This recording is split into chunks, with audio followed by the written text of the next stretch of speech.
Diálogo con Ernesto López. ¿Qué tal? ¿Cómo están? Un placer enorme saludarles a ustedes en este jueves 7 de junio de 2018. Gracias por hacerse acompañar de Cadena Megavisión. Somos 3 canales al servicio de usted. En esta primera parte, esta mañana, nos acompaña el candidato presidencial por el FMLN, Hugo Martínez, con quien analizaremos los resultados de los 4 años de gestión del gobierno del presidente Sánchez Serén y lo más importante, su visión de cara a lo que él está trabajando ya de manera territorial con los diferentes sectores del país para poder también elaborar su propuesta de cara a la campaña presidencial de febrero del próximo año. A ver, ¿puede o tiene como objetivo una intención de dañar la imagen del partido y la del gobierno tal y como lo expresó o lo sigue expresando el expresidente Mauricio Funes? Bueno, yo creo que la posición del gobierno la explicó muy bien el secretario Lorenzana. Dijo él, nosotros no nos damos por aludidos, cada una de las personas tiene que responder por sus actos, y esa es una posición a la cual yo coincido en grandes trazos. Efectivamente, este es un procedimiento totalmente aparte. Yo en lo personal no me siento aludido y siento que el gobierno no tiene por qué darse por aludido también de estos acontecimientos que buscan esclarecer la actuación de algunas personas, y esas personas tienen el derecho a la defensa, y lo que deben hacer precisamente es ejercer ese derecho de defensa que tienen. Bueno, yo creo que es muy importante que cada vez más nuestras acciones sean transparentes, que cada vez más las instituciones funcionen, que las instituciones no se politicen ni se partidicen, que nunca, bajo ninguna circunstancia, se ejerzan procedimientos sobre la base del cálculo o la conveniencia política. Yo creo que ese símbolo histórico de la justicia, ¿no?, con la balanza y con los ojos vendados, te resume mucho cómo debe ser la justicia en este país. Somos seres humanos, todo ser humano y toda obra humana está expuesta a errores, pero lo importante es que tengamos la capacidad de ir cuidando, de ir estableciendo todas esas medidas, todas esas regulaciones y, por qué no decirlo, autorregulaciones para evitar caer en cualquier problema. A veces no solo las cosas tienen que ver con tu actuación, con lo que realmente haces, sino con lo que se percibe que haces. Y eso es fundamental también en este mundo en el cual estamos viviendo en un esquema de muchas percepciones, y por lo tanto, sí, la lección que saco es que debemos de ser cada vez más cuidadosos, cada vez más probos, cada vez más transparentes, y estar abiertos y no tener un doble esquema, sino una conducta privada y una conducta pública lo más similar posible, para evitar este tipo de situaciones. A ver, por años el tema de la corrupción pública ha sido un mal que ha venido golpeando a la sociedad. Ahora, como candidato, ¿hay un énfasis en particular que usted visualice dentro de una propuesta que tendrá que obviamente lanzar oficialmente como campaña a los salvadoreños? Sí, el postulado general nuestro es cero tolerancia contra la corrupción. Y eso significa poner fin a los dobles estándares y a las dobles interpretaciones. Porque muchas veces se dice, por ejemplo, ahora algunos políticos están diciendo, ay, qué bueno esas operaciones, qué bueno la lucha contra la corrupción. Pero cuando se hicieron operaciones de investigación de personajes relacionados con ellos, no hablaban de lucha contra la corrupción, sino que hablaban de persecución política. Entonces, esos dobles estándares se deben romper. Una institución política, una persona debe tener un solo estándar, y ese estándar debe aplicarse para X, Y, Z circunstancias, para A, B o C personas, y no que cuando me conviene aplico un estándar y cuando no me conviene aplico otro estándar. Así que nuestro estándar va a ser general. Bueno, yo no voy a juzgar, pienso que para eso están las instituciones de justicia. Si ellos han hecho este procedimiento, supongo que lo han hecho porque tienen algunos elementos, y lo mejor es que se esclarezca. Yo siempre he venido diciendo que en estos últimos años se han abierto decenas de casos, y el problema es que muy pocos casos han sido cerrados. Y mientras esos casos están abiertos, seguimos con la especulación, si esta persona es culpable, si no es culpable, etc. Y como somos muy dados a juzgar en los medios de comunicación, en nuestros comentarios, etc., entonces nosotros mismos nos convertimos en jueces. Y para mí, ahí está el sistema de justicia. ¿Es un sistema de justicia perfecto? No, no lo es. Aspiramos a que sea un sistema de justicia lo más perfecto posible, pero para eso está el sistema de justicia. ¿Cómo logra, digamos, entender la designación de un gabinete compuesto por personas probas en esa materia? Hay desde luego ya un enfoque, un énfasis muy en particular de cómo va a trabajar usted. Claro, se debe estudiar los antecedentes, en dónde se han desempeñado estas personas. Yo he hablado incluso de dos poblaciones muy protagónicas en mi gabinete, las mujeres y los jóvenes, pero jóvenes pues por supuesto con talento, con algún historial, que los hay aquí en el país y fuera del país. Y lo otro es que para mí es muy importante que además de las unidades que ya existen por ley, como la sección de probidad de la Corte Suprema de Justicia, el Instituto de Acceso a la Información, en mi gobierno como ejecutivo voy a crear una unidad especial que va a estar únicamente atendiendo y verificando denuncias, no solo de indicios de corrupción, sino también de mala atención o malos tratos a los usuarios de los servicios públicos, porque eso se da mucho. Hay gente que está en primera línea en atención a la población, que abusa de la posición que tiene, que maltrata a la gente, y para esas personas debe haber medidas administrativas ejemplares para no permitir que se siga maltratando a nuestra gente y no permitir que se den problemas de corrupción. Y creo que debemos de hacer un énfasis también, además de esa unidad especial, que no tiene que ser una gran burocracia, tiene que ser unas 3 o 4 personas, como dicen, pilas, ¿verdad?, que sepan ver más allá de lo normal en una denuncia y que sepan meterse a fondo para hacer una primera investigación y hacer las medidas administrativas que son las que nos corresponden como ejecutivo. Las medidas judiciales le corresponden al sistema judicial, etc. ¿El candidato oficial del FMLN cree en la institucionalidad del país? Sí, yo soy un fiel creyente en la institucionalidad del país, abogo por el fortalecimiento institucional, pienso que las instituciones deben funcionar, las instituciones están haciendo su trabajo, como digo, también en todas esas instituciones hay seres humanos al frente y se pueden cometer errores, no son instituciones perfectas, pero si tú haces una mirada a grandes trazos de la institucionalidad de los diferentes países de la región,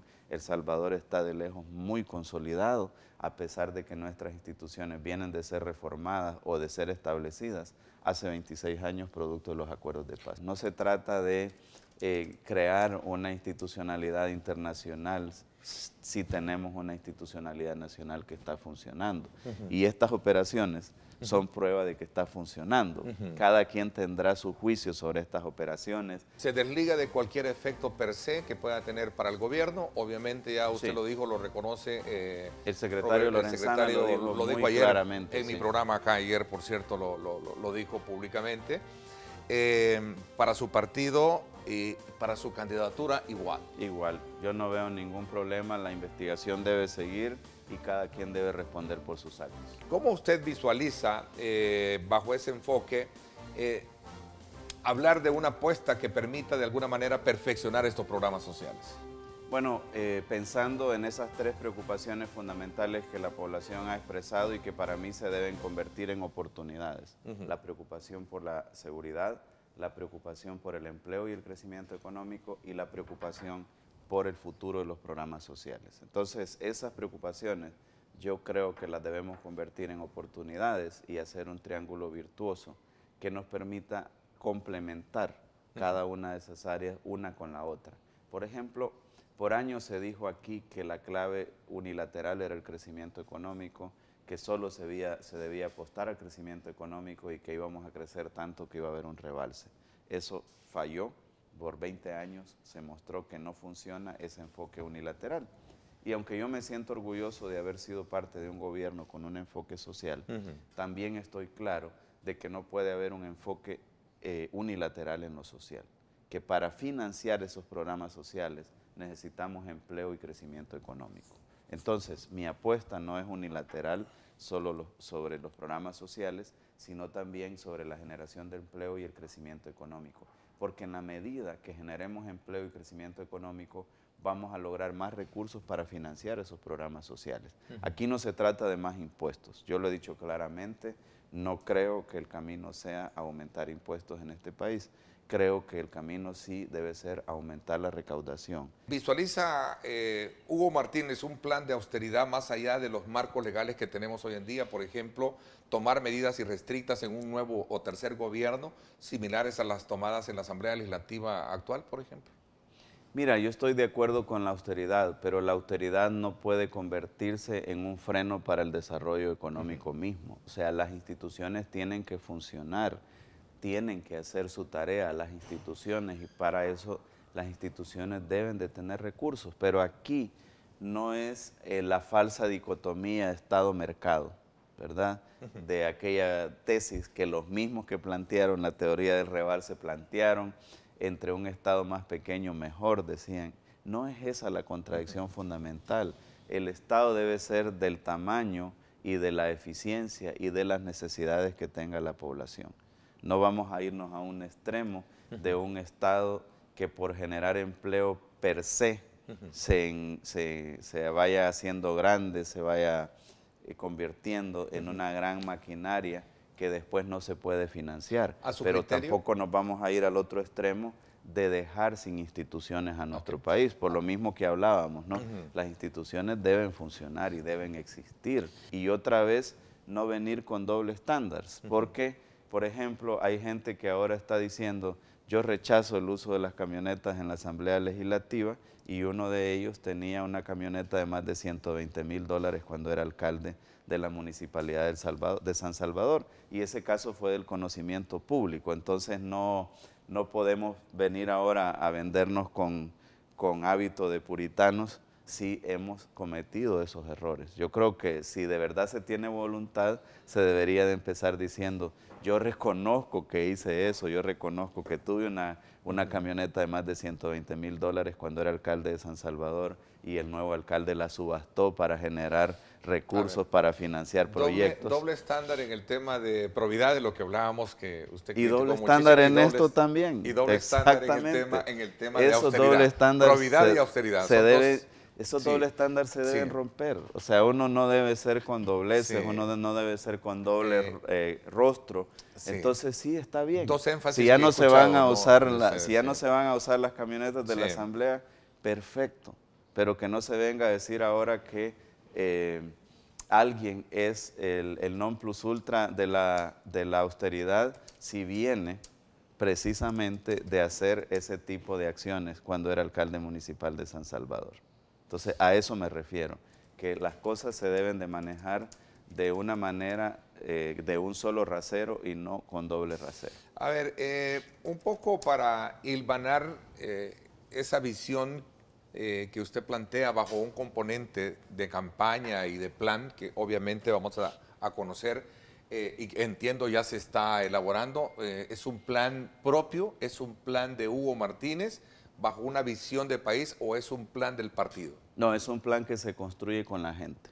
No es el plan de Hugo Martínez, no es el plan de alguien del partido en particular, es el plan que se construye con la gente. Y yo planteé que íbamos a iniciar una gran movilización nacional, que ya la comencé, a trabajar con los sectores, a trabajar con los territorios, con la gente en los territorios. Ya no estoy hablando de la militancia únicamente. Con la militancia me estuve reuniendo durante un mes y me voy a seguir reuniendo. Y que a veces por estar pensando en la macroeconomía y en la geopolítica no somos sensibles a esos problemas. Y yo he dicho que me voy a convertir en un facilitador, en alguien que escuchando a la gente ahí en los territorios y saliendo ese tipo de problemas, que para esa persona hace la diferencia en su vida, y que si son problemas que podemos resolver, no Hugo Martínez, sino Hugo Martínez como facilitador, pidiéndole a la municipalidad, pidiéndole a las ONGs, pidiéndole al gobierno central, pidiéndole a todas las estructuras que ayuden a resolver ese problema. ¿No será un plan de gobierno impuesto por el partido a Hugo Martínez? Yo no lo veo así y nunca ha sido así. Los planes de gobierno se han construido de manera participativa. Yo lo que estoy planteando es un paso más allá.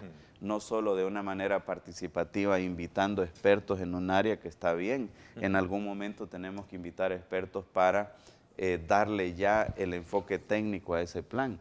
Yo lo que estoy planteando es que se debe consultar a la gente. Y no solo sobre esos grandes problemas, sobre esas 3 grandes preocupaciones que se han dicho, sino qué quiere la gente sobre el tema de la conectividad, qué quiere la gente sobre el tema de la protección del medio ambiente, qué quiere la gente sobre el agua, etcétera.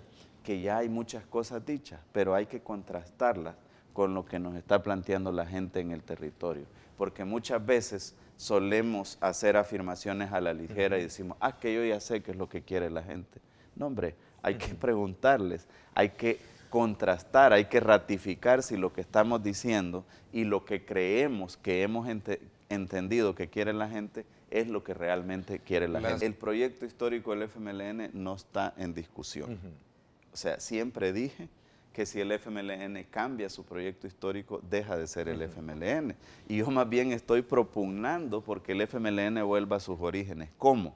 Por ejemplo, en esa alianza con sectores históricos, la alianza con los maestros, con los campesinos, con los obreros, los estudiantes, las mujeres. El FMLN surgió de una alianza de todos esos sectores y esa alianza se debilitó en el camino y esa alianza se debe fortalecer. Por eso antier me reuní con los dirigentes nacionales de Andes 21 de junio, hoy me voy a reunir con los dirigentes del STIS, porque pienso que esa alianza se debe fortalecer. Entonces el proyecto histórico del Frente no está en cuestión. Y vuelvo a aquel símil que a algunos pues les parece acertado, a otros no, del bambú, ¿verdad? El bambú. El bambú tiene un tallo firme, difícilmente se quiebra. Y para mí el tallo del FMLN es su proyecto histórico y no tiene por qué quebrarse. Pero debe ser flexible, así como lo es el bambú cuando hay una tempestad, cuando hay un viento, y por eso también no se quiebra, de moverse. ¿Cómo debe ser flexible el FMLN? Debe ser flexible en sus métodos y estilos de trabajo, en sus métodos de lucha, saber que ya no estamos en el siglo XX, estamos en el siglo XXI, que hay cosas también en este país que no los puede conseguir el FMLN en solitario, que las debe conseguir en una amplia alianza y en un amplio diálogo con todos los sectores, incluso con los sectores que son adversarios nuestros. Entonces, ahí hay un asunto de construcción en el cual yo tengo una posición muy firme y que es volver a los orígenes del Frente, que es el asunto de cómo se construyen las decisiones. Y yo dije, hay que invertir la pirámide de decisiones, hay que darle vuelta a la tortilla, como dicen popularmente. Las decisiones no tienen por qué ir solamente de arriba hacia abajo, tienen que ir de abajo hacia arriba. ¿La candidata o el candidato a la vicepresidencia va a ser de adentro o de afuera con esas alianzas? Eso lo van a determinar las bases. Hay gente de la militancia que dice, bueno, deberíamos de plantear que la candidata o el candidato sean de fuera y que sea producto de esa gran alianza. Hay gente de la militancia que dice, no, debe ser una mujer de dentro. Y hay gente que decía en las internas, pero eso ya ha ido teniendo menos fuerza, que la persona que quedara en segundo lugar se sumara como candidato a la vicepresidencia, en este caso Gerson. Ninguno de esos enfoques está descartado, pero ¿cuál enfoque vamos a probar? Será el que las bases, que la militancia del partido diga, pero hay algo muy importante que quiero aclarar. Se hace la consulta, esa consulta empieza el fin de semana, pero el estatuto del partido dice que es una convención nacional la que decide al final. Después de esa consulta, la convención va a tener que dar seguramente un mandato al Consejo Nacional. Me parecería a mí que en base a lo que digan la militancia será un mandato amplio sobre el tema de las alianzas. La militancia, no dirigencia.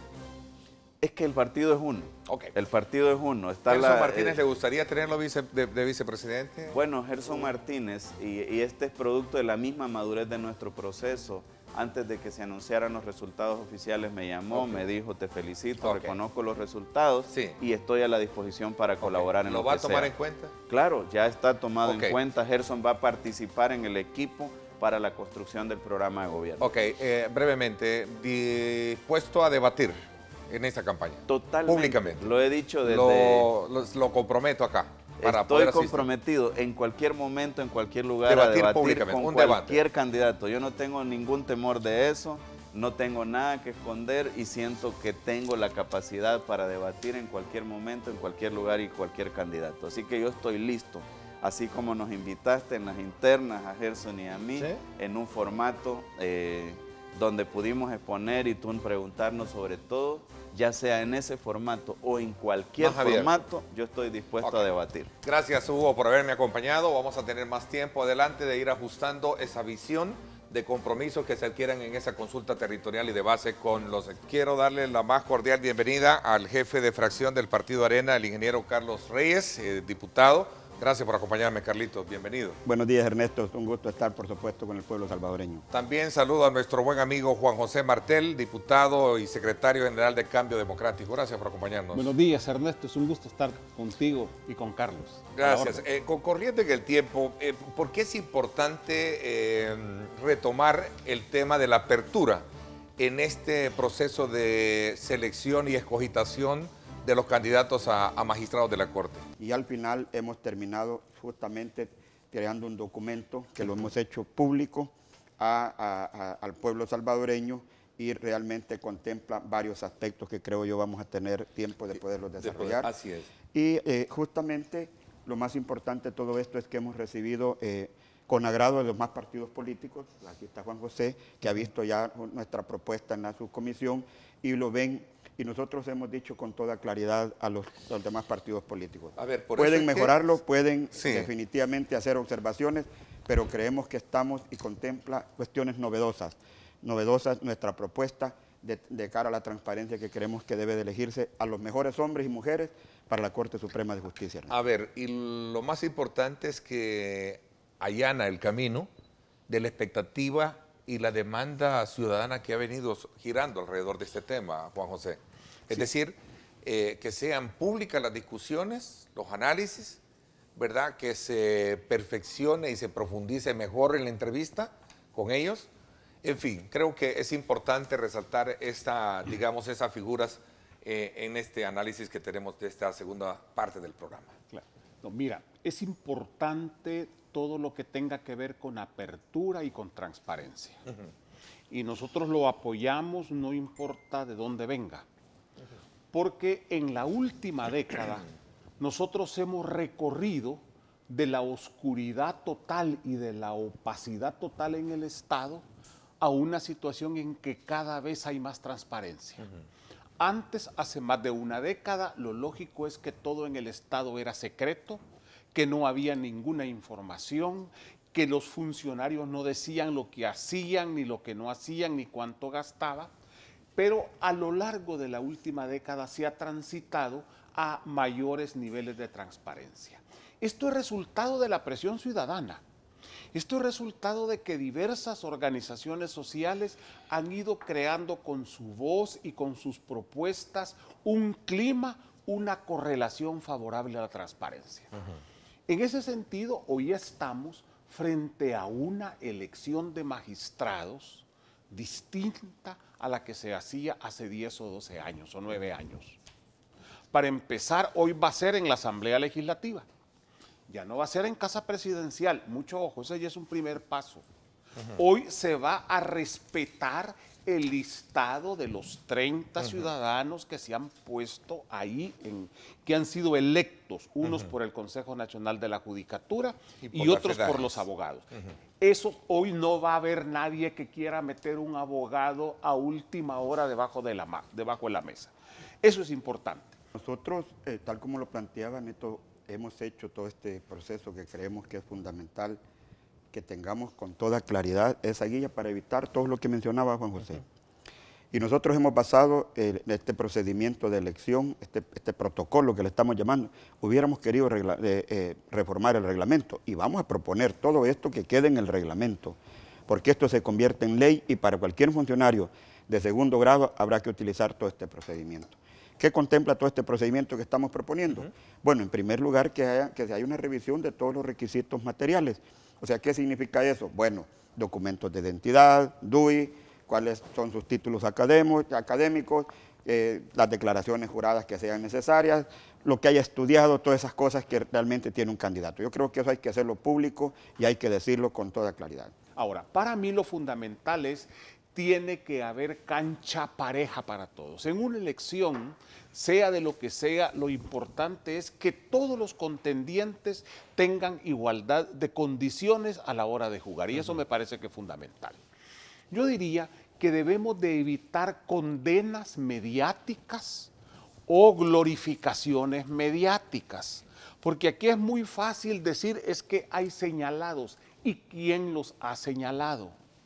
¿Y cuáles son las pruebas que se presentan a estos señalados? ¿Por qué solo se señalan en determinado rumbo político? ¿Por qué no se señalan aquellos que han tenido acuerdos, que han sido representantes, que han sido empleados de determinados grupos de poder económico? Y que uno de los problemas va a ser que detrás de un magistrado no vaya a ir el poderoso grupo tal de poder o la poderosa transnacional tal con gran poder detrás de ese funcionario. Yo diría, pongamos la cancha pareja, seamos objetivos y lo que tenga que presentarse que se pruebe. Creo que eso es fundamental.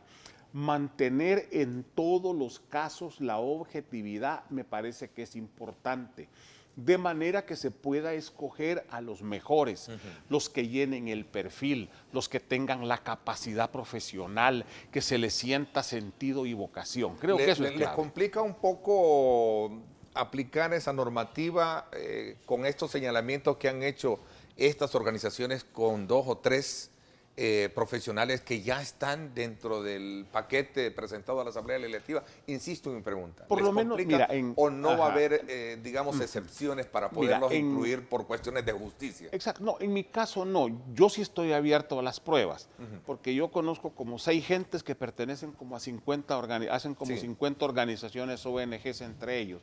Pero si tienen pruebas y nos lo demuestran, creo que estamos obligados por objetividad a verlo. Pero solo porque se diga, creo que no. Carlitos, ¿será la misma postura que va a tomar su partido con su representante, que es el diputado Alberto Romero? Alberto Romero. No, nosotros lo que andamos buscando, yo creo que el pueblo salvadoreño es lo que quiere. Primero, que en los magistrados que se vayan a elegir haya capacidad, que haya integridad, que haya, por supuesto, independencia. Mira, por ejemplo, los magistrados que han estado ahorita, posiblemente algunas resoluciones no nos han gustado, pero si algo podemos reconocerles, que han sido independientes. Eso no se les puede negar, no se puede dejar de negar que han demostrado capacidad.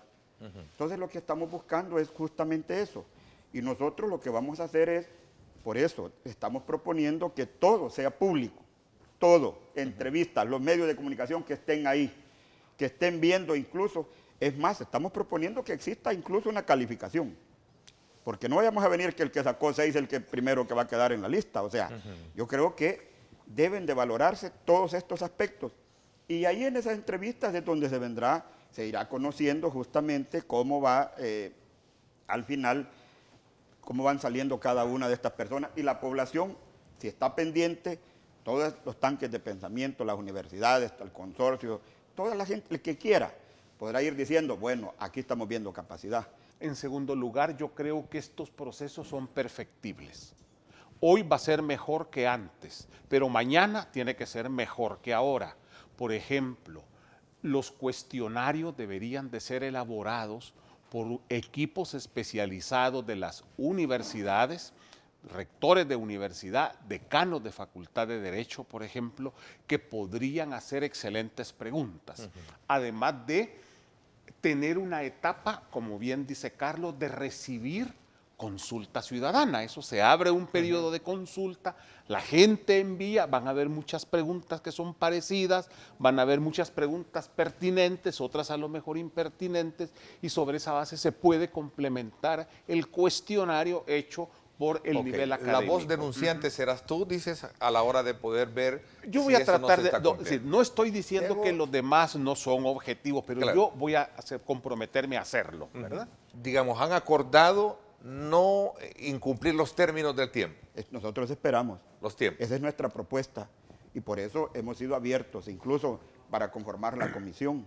El Hemos 30 de planteado que junio todos deben de los estar partidos electos ya, políticos- ¿verdad? El 30 de junio.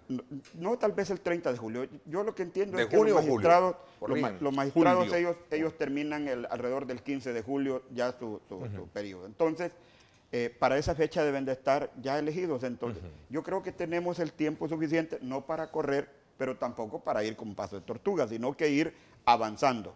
Lo importante en todo esto es, llegó en tiempo lo que mandó el Consejo Nacional de la Judicatura, la Asamblea Legislativa recibió el documento, hizo ya en la primera reunión. Nosotros hemos estado con los tiempos bastante, creo yo, y aquí está Juan José, en definitiva cumpliéndolos.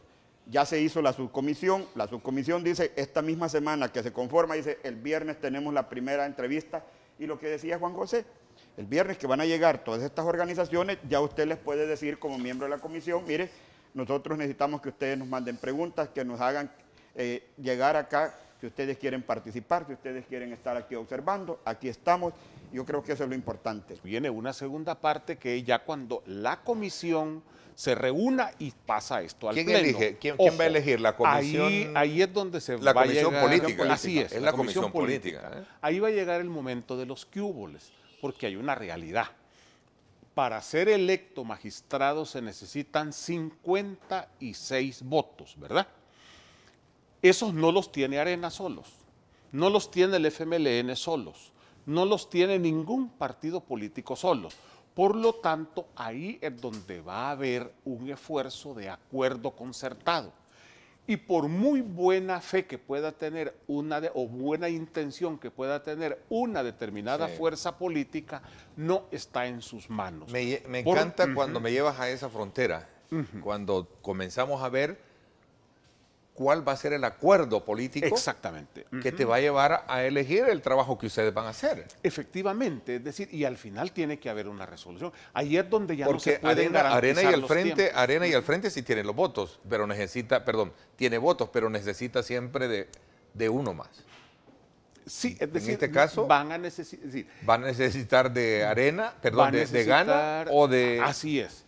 Es decir, o del partido PCN. sí, es decir, se van a necesitar de la confluencia de varias fuerzas políticas. Ahora, la única fuerza que tiene la llave en el sentido negativo por hoy es Arena, porque ellos tienen más del tercio de los diputados. Pero lo que tienen es la llave en el sentido negativo, es decir, Sí. ellos no Arena- pueden Arena, elegir, PCN, pero Gana. pueden vetar. Esa es la realidad, y esa es ya la parte más de analista político, digamos. Sí. Y entonces, ese ya Nos voy a el invitar a hacer un proceso- análisis sobre el proceso Ese ese. ya el proceso que no se puede garantizar. Yo creo que la subcomisión Porque hablamos sí de la metodología, va a del ser proceso su labor, y de así toda es. la, pero La ahí metodología, está la ajá. almendra, como decía. Claro, yo creo de que la esto. comisión va a hacer su labor. en ¿Se el campo encontrará Arena político. con toda la No, es que- potestad política de control en la Asamblea? No, es que yo le quiero decir a Juan José y al pueblo salvadoreño que es en el sentido positivo. O sea, tener el tercio de votos, tener 37 diputados es en el sentido positivo. Nosotros entendimos el mensaje que nos mandó la población el 4 de marzo. Nos dijo, miren, hay que legislar sobre estos temas y por eso lo planteamos en nuestra plataforma, lo hemos planteado, estamos siendo serios, presentando protocolos a los demás partidos políticos y a la población. Lo hemos dado a conocer. Y justamente nos ha dicho también el pueblo salvadoreño, políticos, señores de los partidos, pónganse de acuerdo, dialoguen, busquen la mejor gente. ¿Qué es lo que pretendemos nosotros con todo este protocolo? Que los que lleguen a la comisión política, los que lleguen propuestos, hombres, sean los mejores hombres y mujeres. Cualquier negociación que se haga después, ¿de quiénes? Van a ser 10 magistrados, 10 propietarios y 10 suplentes. Hombre, la lista de 30, que lleguen 15, usted sabe que son los mejores, que en todo este proceso que ha sido transparente, que lo ha visto la población, ahí están. Y ahí llegaremos, cualquiera de esos 15, usted va a decir, cualquiera de esos 15 que puedan elegir han sido los mejores. Que no vaya a ser aquel que ni siquiera le pusieron una nota y sacó su 4 y a él aparece en la lista y es el primero y es el que quieren poner los partidos políticos. Entonces, por eso es que nosotros estamos haciendo esto de cara a la transparencia. Y Diálogo nos ha mandatado con el pueblo Ernesto que nos pongamos López. de acuerdo. Es nuestra responsabilidad, y yo se lo quiero decir al pueblo salvadoreño, de dialogar con el Frente, de dialogar con Cambio Democrático, de dialogar con el Independiente, de dialogar con todos los partidos políticos y ojalá al final los terminemos poniendo de acuerdo. Pero el filtro va a ser la subcomisión que va a decir, señores, creemos que de estos nos va a mandar, si después nos dice, mire, aquí hay solo 10 y de estos 10 ustedes escogen a los 5 propietarios y a los 5 suplentes, bueno, será ya la comisión justamente quien hará todo este análisis pertinente. Nosotros vamos a dar recomendaciones. Son recomendaciones. Vamos a dar sugerencias, pero en realidad, bueno, al final es el pleno de la asamblea que decide. Lo que tú decides. La comisión política orienta un proceso y la subcomisión se entra al detalle, revisa y da sugerencias, recomendaciones, opiniones, etcétera, pero la decisión al final es de 84 señores que fueron electos. Los partidos políticos, así brevemente, ¿están, llamémosle, conformes con el proceso, cómo se hizo con los abogados, por ejemplo? Nosotros creemos que se avanzó. Se avanzó. Ya bastante. No es perfecto. No es perfecto. ¿Está contento Arena con el listado que presenta la FEDAES? Nosotros nunca vamos a estar del todo satisfechos, es una realidad, porque han habido ahí voces disonantes que han dicho, mire, bueno, incluso alguna gente está diciendo, mire, que se declare inconstitucional y que no se acepte ese listado. Pero también fue bastante transparente.